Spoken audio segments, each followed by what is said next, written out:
ఆ తడి చేతులతో బీరువాలో ఉన్నటువంటి వస్తువులను తాకుతూ ఉంటారు. అలా చేసినా కూడా లక్ష్మీ కటాక్షం అనేది తగ్గిపోతుంది.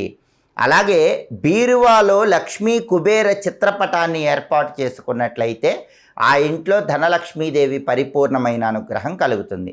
అలాగే పచ్చకర్పూరం అంటే లక్ష్మీదేవికి విష్ణుమూర్తికి చాలా ప్రియం.